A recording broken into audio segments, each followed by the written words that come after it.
오늘 주시는 말씀 신약 성경 야고보서 1장 5절로 8절 말씀입니다.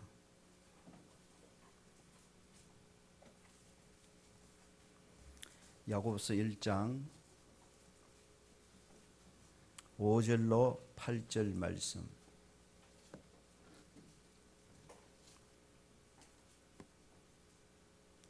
우리 한 목소리로 4절을 함께 합독하겠습니다. 5절부터 함께요. 너희 중에 누구든지 지혜가 부족하거든 모든 사람에게 후히 주시고 꾸짖지 아니하시는 하나님께 구하라. 그리하면 주시리라. 오직 믿음으로 구하고 조금도 의심하지 말라. 의심하는 자는 마치 바람에 밀려 요동하는 바다 물결 같으니 이런 사람은 무엇이든지 주께 얻기를 생각하지 말라. 이 두 마음을 품어 모든 일에 정함이 없는 자로다. 아멘. 시간에 우리 행복한 찬양대에서 하나님 앞에 축복하고 함께 말씀을 나누겠습니다. 하나님을 미소 짓게 하십시다. 우리 좀 축복하십시다. 우리 계속해서 주일마다 야고보서의 말씀을 한 절 한 절 함께 살펴보고 있습니다. 오늘은 방금 읽었던 본문을 중심으로 지혜를 구하세요 이란 제목으로 함께 주시는 말씀의 은혜를 나누고자 합니다. 오늘 말씀은 앞부분과 서로 연결이 되는 말씀입니다. 지난 시간에 살펴보았듯이 야고보서는 믿음의 시련을 당해 흩어져 있는 성도들에게 보내는 편지입니다. 먼저 2절 4절에서 야고보는 믿음의 시련을 당한 성도들에게 여러 가지 시험을 만난 것을 온전히 기쁘게 여기라고 권면했습니다. 왜냐하면 성도들이 당하는 시험은 믿음의 시련이고 이 믿음의 시련은 평탄할 때에 알 수 없고 채워지지 않는 영적인 많은 은혜와 유익들을 가져다 주기 때문이라고 그렇게 덧붙였습니다. 그리고 이어서 이제 오늘 본문 5절 8절에 보면 야고보는 또다시 여러 가지 시험을 만나거든 하나님께 지혜를 구하라고 권면하고 있는 것입니다. 여기서 지혜는 소피아스라는 헬라어 단어를 쓰고 있는데 원형은 소피아라는 단어입니다. 아마 대학 다닐 때에 이 소피아라는 이 단어를 한 번쯤은 다 접해보셨을 줄로 압니다. 이 소피아라는 헬라어 단어는 당시에 다양한 문제를 해결하는 데 필요한 지혜라는 그런 일반적 의미로 사용이 되었습니다. 다양한 문제를 해결하는 데 필요한 지혜, 그 소피아예요. 그러나 오늘 본문에서 야고보는 이 소피아라는 이 단어를 삶과 신앙의 문제를 풀고 해결하는 영적 지혜의 의미로 사용하고 있음을 우리가 기억해야 합니다. 그러니까 세상 사람들이 경험을 통해 아는 지혜가 아니고 또 세상 사람들이 일반적으로 아는 지혜가 아니고 위로부터 하나님이 주시는 영적 지혜를 소피아라고 지금 야고보는 소개하고 있는 것입니다. 너희 중에 지혜가 부족하거든 하나님께 구하라. 여러분, 본문의 배경을 우리가 조금이라도 이해하면 야고보의 이러한 권면을 충분히 이해할 수 있고 공감할 수 있을 것입니다. 지금 야고보는 믿음으로 인한 큰 시련과 핍박의 시험을 당해 각지로 흩어져 있는 성도들에게 이 편지를 보내고 있습니다. 큰 시련과 핍박, 어려움을 당할 때에 가장 시급하고 기묘하게 필요한 것은 바로 그 어려운 문제를 해결하고 풀 수 있는 지혜인 것입니다. 우리가 살다 보면 종종 내 지혜로는 도저히 풀 수 없고 해결할 수 없는 여러 가지 힘들고 어려운 시련을 만나게 됩니다. 야고보는 인생을 살다가 내 지혜로는 도저히 풀 수 없고 해결할 수 없는 큰 시험과 시련을 당했을 때에 하나님께 영적인 지혜를 구하라는 것입니다. 그럼 하나님께서 그 시험과 시련을, 그 문제들을 능히 풀어나가고 해결할 수 있는 영적 지혜를 주실 것이라고 오늘 말씀하고 있는 것입니다. 지혜가 중요합니다. 제가 언젠가 소개했는지 모르겠는데 제가 한번 예화를 쓰면 몇 월 며칠 어느 주일 또는 수요일 사용한 예화라고 이렇게 표시를 해놨는데 이 표시가 안 되어 있는데 제가 한번 사용한 것 같기도 하고 그래요. 그러나 한번 들어보시기 바랍니다. 우리가 잘 아는 기러기라는 철새가 있지 않습니까? 이 기러기라는 철새는 이동할 때에 한 번도 쉬지 않고 1600km를 날아갈 수 있다고 합니다. 논스톱으로 쉬지 않고 그냥 1600km를 날아간다고 합니다. 이거는 그 어떤 새들도 상상할 수 없는 거리라고 말합니다.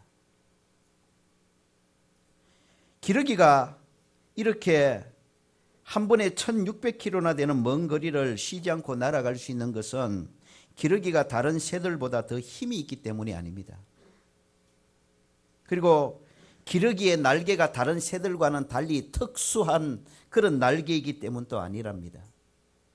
기러기가 다른 새들이 절대로 할 수 없는 1600km라는 먼 거리를 논스톱으로 날아갈 수 있는 것은 기러기들만이 가진 지혜 때문이라고 합니다. 기러기는 날아갈 때에 반드시 단체로 날아가고 그리고 그 단체가 V자 모양의 대형으로 날아간다고 합니다. 그런데 여기에는 기러기들만이 가진 놀라운 지혜가 숨어 있다는 겁니다. 기러기들은 단체로 날아갑니다. 그런데 단체로 날아가는데 그냥 우죽순으로 그렇게 날아가는 것이 아니라 반드시 V자 대형으로 날아간다는 겁니다. 왜 이렇게 하느냐? 여기는 기러기들만의 지혜가 있고 이 지혜로 다른 새들은 상상수할 수 없는 1600km를 쉬지 않고 날아갈 수 있는 그런 원동력이 된다는 겁니다. 공중을 날아갈 때에 기러기들처럼 이렇게 단체로 V자형으로 날아가면 공기 저항을 가장 적게 받는다고 합니다. 물론 앞서가는 기러기는 공기 저항을 그만큼 많이 받게 되고 공기 저항을 많이 받는 만큼 힘이 들겠지요. 그러나 이 기러기들은 V자 대형을 이루어서 날아가면서 공기 저항을 줄이는 동시에 서로 협력하는 지혜를 또 발휘하는 겁니다. 제일 앞에 나와 있는 기러기가 제일 앞에서 공기 저항을 가장 많이 받으면서 날아가다가 지친다 싶으면 그 기러기는 어느 시점에 스스로 제일 뒷부분으로 날아간다고 합니다. 그러면은 그 오른편에 있던 기러기가 제일 앞으로 나온다고 합니다. 그러면은 제일 오른쪽에 있던 기러기가 이제 또 리더가 되어 날아가다가 힘이 붙인다 싶으면 또 그 기러기 스스로 제일 뒷자리로 갑니다. 왼쪽 뒷자리로 간다는 겁니다. 그러면 왼쪽 뒷자리 바로 뒤에 있던 기러기가 또 제일 앞으로 나오는 거예요. 이렇게 제일 앞서서 공기 저항을 서로 나누어서 감당함으로 인해서 기러기들은 다른 새들은 절대로 상상할 수 없는 1600km나 되는 먼 거리를 쉬지 않고 안전하게 날아갈 수가 있다는 것입니다. 여러분, 연약한 미물인 새 한 마리도 지혜로 공동체를 움직이고 날아가니까 그 어떤 힘있고 강한 새들도 할 수 없는 먼 거리, 무려 1600km나 되는 엄청난 거리를 쉬지 않고 안전하게 날아갈 수가 있는 겁니다. 사람은 더 말할 필요가 없는 겁니다. 여러분, 지혜가 힘이고 능력입니다. 우리가 살아가면서 무작정 불도저식으로 밀고 나가는 것만이 능사가 아니고 최선이 아닙니다. 물론 우리 삶 가운데 우직한 면이 있어야 합니다. 우직하게 밀고 나가고 헤쳐나가는 면도 있어야 돼요. 그러나 때때로는 지혜로 실타래를 풀듯이 하나하나 풀고 헤쳐나가는 그런 삶의 모습도 있어야 되는 겁니다. 모든 삶의 여정에 무작정 밀고 나간다고 해결되어지고 풀려지는 게 아닙니다. 그게 승리자가 되는 게 아니에요. 때때로는 멈추어서 위로부터 주시는 지혜를 덧입고 하나님이 주시는 지혜로 하나하나 내게 닥쳐온 문제들을 헤쳐나가고 풀어나가는 그런 사람이 될 때에 우리는 진정한 건강한 삶과 승리하는 삶을 사는 주인공이 되어질 줄로 믿습니다. 우리가 인생을 살다가 특히 어려운 시련이나 문제를 만났을 때는 더더욱나 그렇습니다. 그때는 바로 지혜로 풀어나가야 될 때입니다. 어려운 문제를 만나고 어려운 시험을 만나고 힘든 일을 만났는데도 어떻게 되겠지라는 그런 마음만 가지고 그냥 소처럼 무작정 우직하게 밀고 나간다고 헤쳐나간다고 여러분 그 문제가 풀려지고 해결되어지고 승리할 수 있는 것이 아닙니다. 오직 그냥 무작정 밀고 나가면 더 복잡하게 꼬일 수밖에 없고 더 힘들어질 수밖에 없고 어쩌면 더 큰 실패를 경험할 수밖에 없는 것입니다.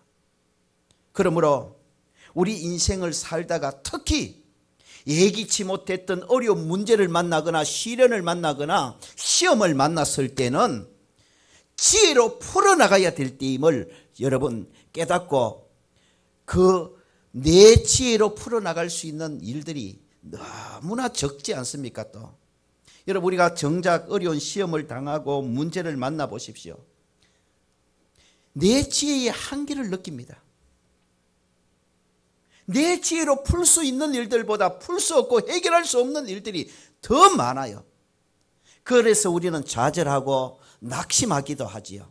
그러나 오늘 복음의 말씀이 우리에게 들려줍니다.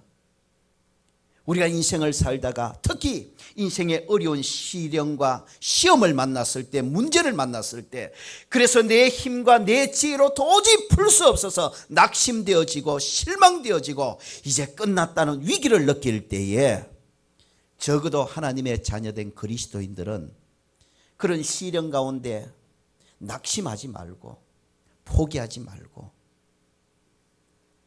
하나님께서 주시는 지혜를 구하라는 것입니다.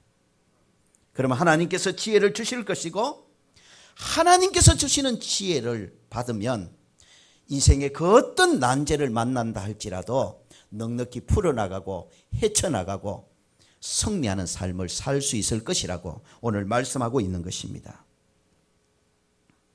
여러분 행여 이 가운데 지금 인생의 큰 문제와 또 어려운 문제를 만나 지금 너무너무 힘들어하고 계시는 분이 있습니까? 이 문제를 풀어야 되는데 이 문제를 해결해야 되는데 아무리 고민하고 아무리 애써봐도 해답이 나오지 않아요.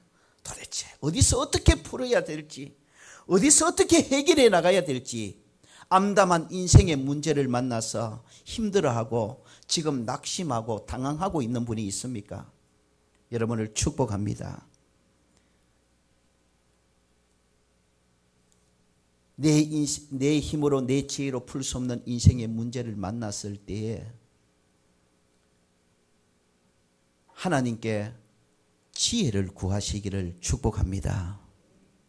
그러면 오늘 본문 5절에 약속하고 있듯이 하나님께서 틀림없이 내가 만난 이 문제, 이 난제들을 풀어나가고 헤쳐나갈 수 있는 위로부터 신령한 지혜를 저와 여러분에게 더딥혀 주실 줄로 믿습니다. 하나님의 지혜를 더딥으면 여러분, 저와 여러분이 어떤 인생의 난제를 만나도 그 문제를 잘 풀어나가고 잘 헤쳐나가서 더 건강한 인생, 행복한 인생, 복된 인생의 주인공이 될 줄로 믿습니다. 근데 이 기대로 하나님께 지혜를 구하면 하나님께서 주신다는 이 약속이 너무나 확실하다는 것을 강조하기 위해서 계속해서 야고보는 오늘 5절에 보면 두 가지 부연 설명을 첨부하고 있습니다. 우리 5절을 함께 읽어보실까요? 5절 함께 읽어봅니다. 시작. 너희 중에 누구든지 지혜가 부족하거든 모든 사람에게 후히 주시고 꾸짖지 아니하시는 하나님께 구하라. 그리하면 주시리라. 여기 보면 누구든지 지혜가 부족하거든. 인생의 문제는 만났는데 도저히 내 지혜로 그 문제를 풀 수가 없어요. 해결할 수가 없어요. 어찌 해야 될지 고민만 되고 낙심만 될 때에 하나님께 지혜를 달라고 구하라는 겁니다. 그러면 주시리라 이렇게 약속하면서 하나님께 지혜를 구하면 하나님께서 틀림없이 지혜를 주신다는 것을 강조하기 위해서 중간에 두 가지 부연 설명을 첨부하고 있는 겁니다. 그 두 가지 부연 설명 중에 첫 번째는 지혜를 구하면 후히 주신다는 사실입니다. 그리고 두 번째, 지혜를 구할 때에 꾸짖지 아니하시고 주실 것이라는 것입니다. 여러분, 야고보는 하나님께 우리가 지혜를 구하면 하나님께서 틀림없이 주신다는 사실을 강조하기 위해서 우리가 하나님께 지혜를 구하면 후히 주신다는 사실을 강조하고 있습니다. 여기 보시면 모든 사람에게 후히 주시고 구하는 모든 사람에게 하나님께서 지혜를 주시는데 후히 주신답니다. 여기 후히 주신다는 이 단어에서 후히라는 이 말은 하폴로스라는 헬라어 단어를 쓰고 있는데요. 이거는 우리 번역이 조금 예매하게 된 것 같아요. 우리 번역에는 후히 주신다고 할 때 넉넉하게 주신다, 풍성하게 주신다는 의미를 우리가 언뜻 받을 수 있잖아요. 그러나 원문의 의미는 그게 아니에요. 여기 후히 주신다에서 후히로 번역된 하폴로스라는 이 헬라어 단어의 원래 의미는 기꺼이 주신다는 의미입니다. 기꺼이 주신다. 즉 우리가 기도로 지혜를 구하면 하나님께서 결코 외면하시기나 거절하시지 않으시고 기꺼이 주신다는 말입니다. 여러분, 이 약속이 바로 여러분에게 주시는 약속임을 믿으시기를 축원합니다. 지혜를 구하라 그리하면 주시리라 이 말씀을 받을 때에 내 같은 것도 그래 주시겠나? 나 같은 것도 지혜를 구하면 하나님께서 그렇게 주시겠나? 이런 의심이 들 수 있잖아요. 그래서 야고보는 그런 의심을 사전에 차단시키는 거예요. 아니라는 겁니다. 바로 당신이 지혜가 부족해서 하나님께 지혜를 구하면 바로 당신의 기도를 하나님께서 들으시고 하나님께서 당신의 기도대로 기꺼이 당신이 구하는 지혜를 은혜로 내려주실 것이라는 약속인 것입니다. 그리고 지혜를 구할 때에 꾸짖지 않으시고 주신다는 것을 또 강조하고 있습니다. 5절에 계속해서 이렇게 말합니다. 모든 사람에게 후히 주시고 꾸짖지 아니하시는 하나님께 구하라. 여기 꾸짖지 않는다라는 이 부분도 우리가 조금 받기가 예미하게 번역되는데요. 그렇게 번역이 잘못된 건 아니에요. 이 꾸짖지 않는다에서 꾸짖는다라는 헬라 단어는 오네이티조라는 단어인데 이걸 제가 고민을 하면서 여러 책자를 참조하면서 저와 여러분이 좀 실감나게 좀 이렇게 번역할 수는 없을까 이렇게 고민해 보니까 이렇게 번역하면 될 것 같아요.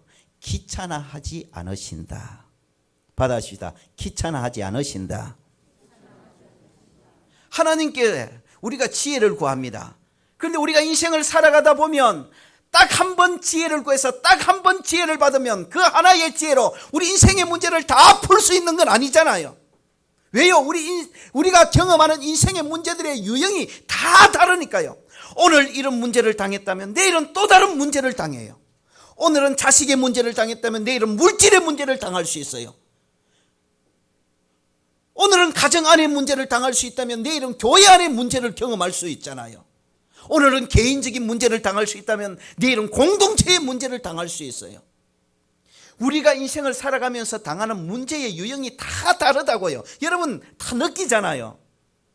오늘 당하는 문제가 다르고 내일 당하는 문제가 다르고 가정에서 당하는 문제가 다르고 여러분 교회에서 당하는 문제가 다르고 혼자서 당하는 문제가 다르고 성도들 사이에서 당하는 문제가 다르고 문제가 다 달라요. 그렇기 때문에 우리가 문제를 당할 때마다 내 지혜로 다 풀 수가 없잖아요. 풀 수 없는 문제들이 더 많은데 그때마다 우리가 하나님께 어떻게 해야 돼요? 하나님 지혜 주세요라고 구해야 되잖아요. 그런데 놀랍다는 거예요. 여러분 사람은요 아무리 좋은 사람이라고 해도요 한 번 가서 좀 도와주세요 하면 한 번은요 너무너무 가깝고 친해가지고요 아무 말도 안 하고 즐겁게 기쁨으로 도와줄 수 있어요. 두 번 가서 한 번만 더 도와주세요 하면 두 번 또 도와줄 수 있어요. 세 번째 가서 이번 한 번만 더 친하면 그렇게 도와줄 수 있다고. 그런데요 아무리 가까운 사람도 아무리 친한 사람도 형제 자매가 아니라도요 10번 20번 가서 도와달라고 해보십시오. 자꾸 가서 도와달라고 그래 보십시오. 나중에는 20번입니다. 나중에 전화도 안 받습니다. 정말로 나중에는요 만났는데요 내 이야기를 듣는 모습에요 귀찮다라는 글자를 이마방에 딱 쓰고 앉아서 듣는다고요. 그게 보여져요. 이게 사람입니다. 그런데 오늘 하나님은 약속하고 있습니다. 우리가 인생을 살아가다가 이런저런 문제를 만나서 내 지혜로 풀 수 없어서 하나님 앞에 나와 하나님 지혜 좀 주세요. 이 문제 풀어야 돼요.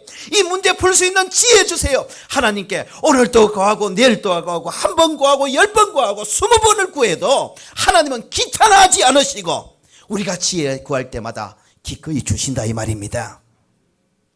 여러분 오늘 이 약속의 말씀이 바로 저와 여러분에게 주시는 약속의 말씀으로 받으시기를 축원합니다. 여러분 문제없이 살아가는 사람은 아무도 없습니다. 오늘 이 문제 해결해 놓으면 이제 살만하다 이제 됐다 싶으면 내일 또 생각지도 못했던 문제가 뻥 터지지요. 그런데 그 문제들이 내가 해결할 수 있는 문제들보다도 내가 도저히 해결할 수 없는 문제들이 더 많잖아요. 그래서 우리 얼마나 낙심됩니까? 얼마나 실망됩니까? 때때로는 정말로 이제는 끝났다 싶기도 하고 정말 죽고 싶기도 하지요. 그러나 여러분 우리 그리스도인은 어떤 문제를 만나도 낙심할 이유가 없습니다. 우리 그리스도인들은 어떤 어려운 난제를 만나도 여러분 실망할 이유가 없고 포기할 이유가 없습니다. 왜요? 내 지혜가 부족해서 설사 풀 수 없다 할지라도 해결할 수 없다 할지라도 그 문제를 풀 수 있는 해답과 지혜가 하나님께 있고 우리 하나님께 지혜를 구하면 하나님께서 저와 여러분이 만난 어떤 인생의 문제도 풀 수 있는 하늘의 지혜, 영적 지혜를 저와 여러분에게 주실 줄로 믿습니다. 그렇기 때문에 우리가 인생의 문제를 만나 낙심할 이유가 없는 겁니다. 여러분 이 가운데 인생의 큰 어려운 문제를 만났습니다. 내 힘으로 내 지혜로 풀려고 아무리 몸부림 쳐봐도 풀려지지 않고 오히려 더 꼬여져 가고 더 복잡해져 가는 인생의 문제 가운데 있는 분 오늘 이 말씀이 여러분에게 주시는 하나님의 복음이 되시기를 주의 이름으로 축원합니다. 오늘 하나님께서 저와 여러분에게 말씀하고 있습니다. 내게 와서 지혜를 구해라. 네 지혜로 풀 수 없는 인생의 문제를 만나거든 주저없이 내게 나와서 지혜를 구해라. 네가 만난 인생의 문제를 풀 수 있는 지혜와 해답이 내게 있단다. 내게 지혜를 구하면 기꺼이 줄게. 아무리 자도 지혜를 구해도 내가 귀찮아하지 않고 너에게 줄게. 하나님 저와 여러분에게 약속하고 있는데 바로 이 하나님의 약속이 어느 특정한 사람에게만 주시는 약속이 아니라 오늘 이 자리에 말씀 듣고 있는 여러분 한 분 한 분에게 주시는 하나님의 약속의 말씀임을 믿으시기를 축원합니다.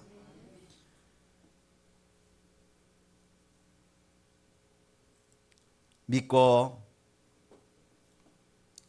여러분 인생의 어려운 난제를 만나신 분,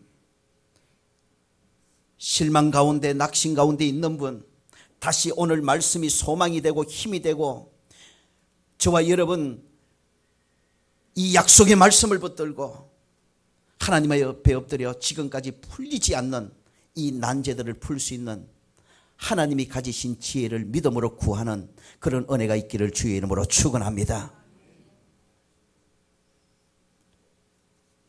그리고 오늘 계속해서 6절에 야고보 사도는 우리가 하나님께 지혜를 구해서 하나님께 응답받는 기도를 위해서 전제 조건 하나를 또 저와 여러분에게 제시하고 있습니다.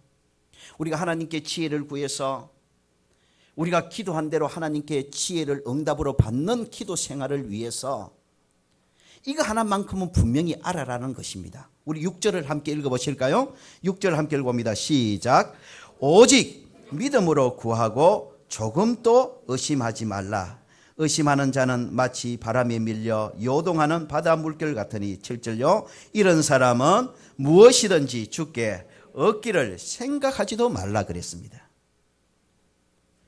오직 믿음으로 구하고 조금도 의심하지 말라. 지혜를 구할 때에 하나님께서 기꺼이 귀찮아하지 않으시고 주실 줄 믿고 지혜를 구하되 의심하지 말고 주실 줄 믿는 확실한 믿음으로 기도하라는 것입니다. 모든 기도가 그러하듯이 지혜를 구하는 기도 역시 반드시 약속하신 대로 주실 줄 믿고 믿음으로 구해야 응답받을 수 있는 겁니다. 오늘 본문 6절에 보면 야고보 사도는 의심하면서 하는 기도를 바람에 밀려 요동하는 바다 물결에 비유하고 있습니다. 우리가 기도하는데 기도하면서 하나님 내게 주시겠나? 하나님 내게 주시겠나? 이런 의심하며 하는 기도를 드릴 때 그 기도는 마치 바람에 밀려 요동하는 바다 물결과 같다는 것입니다.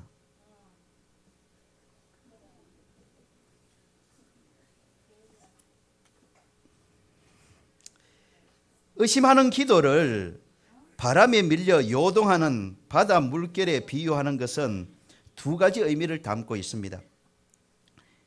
우리 이제 초신자라가 잘 몰라서 그래요. 제가 시간 드릴 테니까 전화 다 하세요.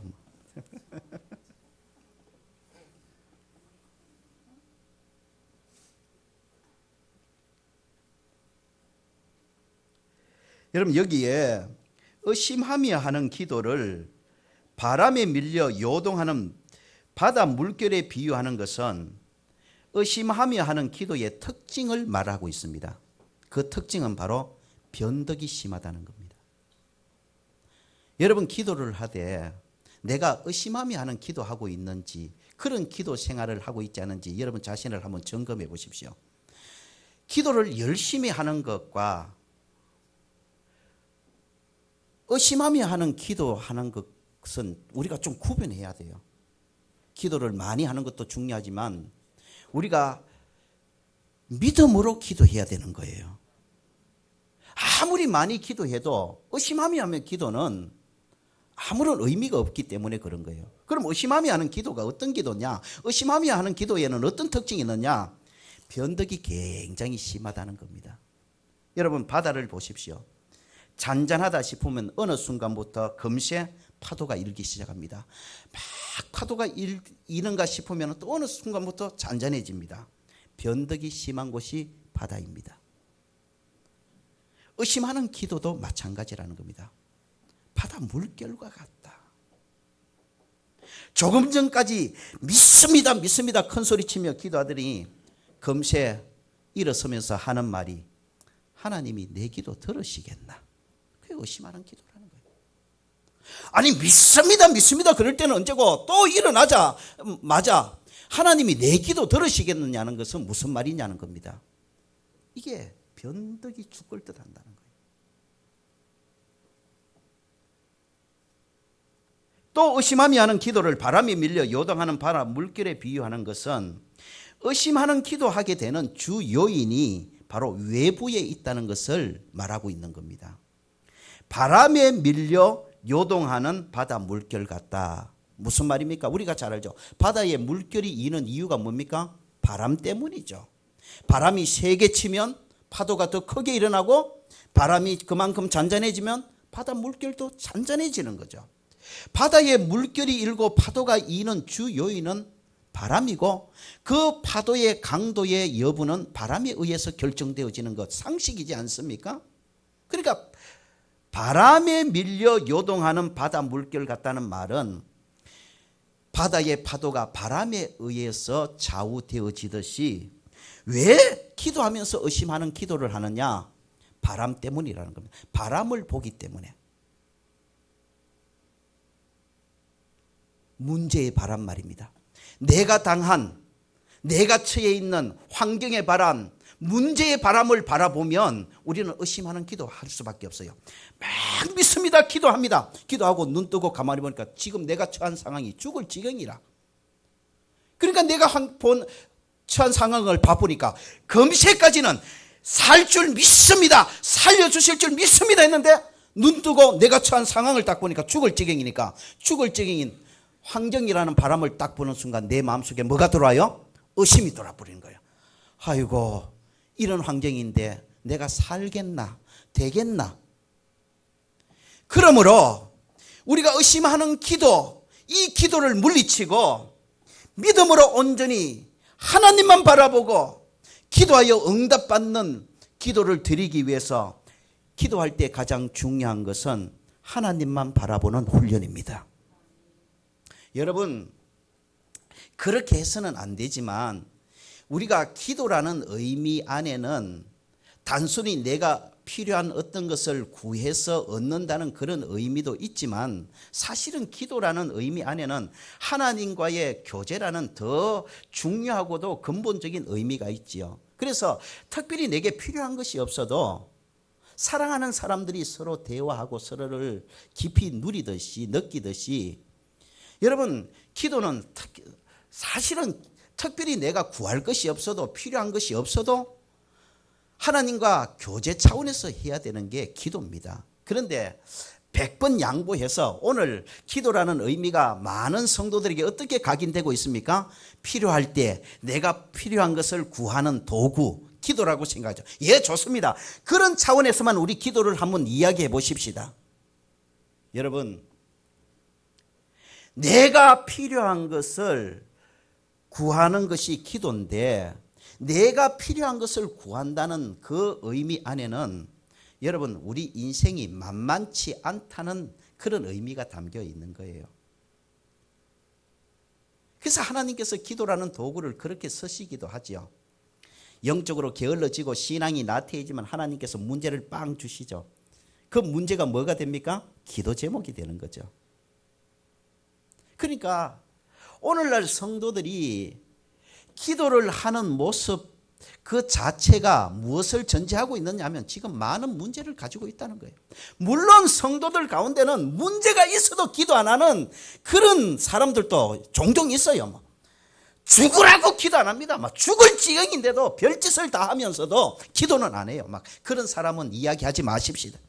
어쨌든 성도들은요, 믿음이 적으나 믿음이 많으나 믿음이 좋으나 좋지 않으나 문제가 터지면요 기도하게 돼 있다고요. 그러니까 성도들이 기도한다는 건 그만큼 지금 문제가 많다는 것을 말하는 거예요. 여러분, 저와 여러분이 인생을 살다가 경험하게 되는 내 힘으로 내 지혜로 풀 수 없는 많은 문제들이 바로 기도거리가 된다는 것을 믿으시기를 축원합니다. 여러분에게 지금 어려운 문제가 있는 것은 그러니까 기도해야 될 때라는 말입니다. 여러분에게 지금 죽을 지경인 상황이 되었다는 것은 여러분이 죽을 만큼 기도해야 될 때라는 것을 말하는 거예요.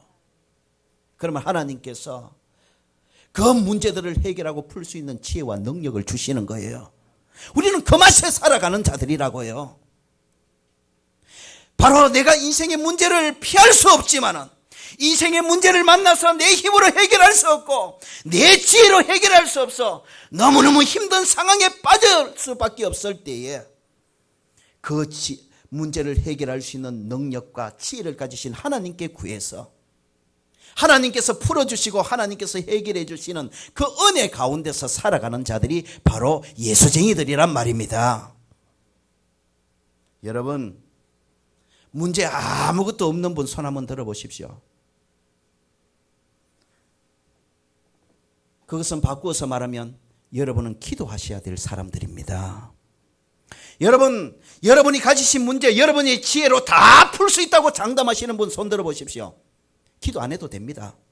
여러분이 가지신 문제, 여러분의 능력으로 다 풀 수 있다고 생각하시는 분 기도 안 해도 됩니다. 내가 어떤 문제를 만나도 내 지혜로 내 능력으로 다 풀 수 있는데 뭐하게 기도합니까? 여러분이 지혜로 풀고 여러분의 지혜로 능력으로 해결하면 되지요. 그러나 여러분, 여기에 누가 그렇다고 대답할 사람이 누가 있겠습니까? 솔직하게. 우리가 인생을 살다가 이런 문제도 만나고 저런 문제로도 만나지만 그때마다 우리가 정직하게 고백할 수밖에 없는 것은 내 지혜로 풀 수 있는 문제보다 내 지혜로 풀 수 없는 문제가 훨씬 많다는 겁니다. 그러므로 우리가 문제를 만났다는 것은 무엇을 말합니까? 적어도 우리 그리스도인들이 내 지혜로 풀 수 없는 문제를 만났다는 것은 내가 기도해야 될 때라는 것을 말하는 거예요. 여러분 모두가 오늘 말씀을 통해서 내가 기도해야 될 때구나 깨닫는 은혜가 있기를 주의 이름으로 축원합니다. 그래서 쉬고 있던 사람들 기도를 다시 시작하는 은혜가 여러분에게 있기를 축원합니다. 식어졌던 기도에 다시 여러분 불붙는 역사가 있기를 주의 이름으로 축원합니다. 오늘 하나님께서 분명히 말씀하고 있습니다. 너희가 인생을 살다가 여러 가지 믿음의 시련을 만날 것이다. 문제를 만날 것이다. 그런데 만나는 시련과 문제들 너희 지혜로 너희 힘으로 풀 수 없는 문제가 훨씬 많을 것이다. 그때 낙심하지 말고 절망하지 말고 포기하지 말고 한숨만 쉬고 앉아있지 말고 그 문제를 풀 수 있는 지혜와 능력이 내게 있으니까 내게 나와서 기도로 구해라. 그러면 내가 기꺼이 주겠다. 아무리 자로 지혜를 달라 능력을 달라 구해도 내가 귀찮아하지 않고 너희 기도한 대로 내가 지혜도 주고 능력도 주겠다. 하나님 오늘 저와 여러분에게 약속하고 있지 않습니까? 오늘 이 말씀 저와 여러분에게 주시는 말씀인 줄로 믿습니다. 말씀의 결론을 맺으십시다. 저와 여러분 다 손가락을 내보세요. 요 오른쪽 손가락. 그리고 야고보서 1장 5절에 손가락을 딱 집으세요. 여러분 지금 인생의 큰 문제와 어려움을 만난 분, 인생의 문제를 만났는데 내 지혜로 풀 수가 없어요. 그래서 너무나 힘들고 고통스럽고 낙심됩니다. 그런 분들 오늘 여러분에게 주시는 약속의 말씀인 야고보서 1장 5절에 손가락을 얹고 여러분 이 약속의 말씀을 붙들고 기도하시기를 바랍니다. 하나님 여기 이렇게 내게 약속하셨잖아요. 너희 중에 누구든지 지혜가 부족하거든 모든 사람에게 후히 주시고 꾸짖지 않으시는 하나님께 구하라. 그리하면 주시리라고 여기 야고보서 1장 5절에 똑똑히 약속하셨잖아요. 이 약속의 말씀 내게 주시는 말씀인 줄로 믿습니다. 하나님 이 약속대로 내게 지혜 주세요. 이 문제 풀 수 있는 지혜 주세요. 이 말씀 위에 손가락 얹고 믿음으로 기도할 수 있기를 축원합니다. 그래서 과연 하나님께서는 약속하신 대로 정말 약속하신 그대로 신실하게 인생의 문제를 만나 하나님께 지혜를 구하는 자들에게 그때마다 당하는 그 문제를 풀 수 있는 넉넉하게 풀 수 있고 해결할 수 있는 지혜를 약속대로 응답으로 주시는 신실하신 하나님이시라는 것을 여러분 기도로 체험하시기를 주의 이름으로 축원합니다. 간증할 수 있기를 주의 이름으로 축원합니다. 하나님 앞에 영광 올려드리는 그런 역사들이 있기를 주의 이름으로 축원합니다. 이 시간 우리 다 같이 이양 손가락 얹었으니까 1장 5절에 저와 여러분 손가락을 얹고 함께 2분 정도만 통성으로 기도하십시다. 여러분 어떤 인생의 문제를 만났습니까? 어떤 시련을 만났습니까? 만났는데 그 시련을 내 힘으로 풀 수 없고 내 지혜로 도저히 해결할 수 없습니까? 그것이 내 건강의 문제입니까? 가정의 문제입니까? 자식의 문제입니까? 생업의 문제입니까? 인간관계 문제입니까? 신앙의 문제입니까? 좋습니다. 여러분 가장 시급한 거 한 가지만 하나님 이 문제가 우리 가정에 있는데 내게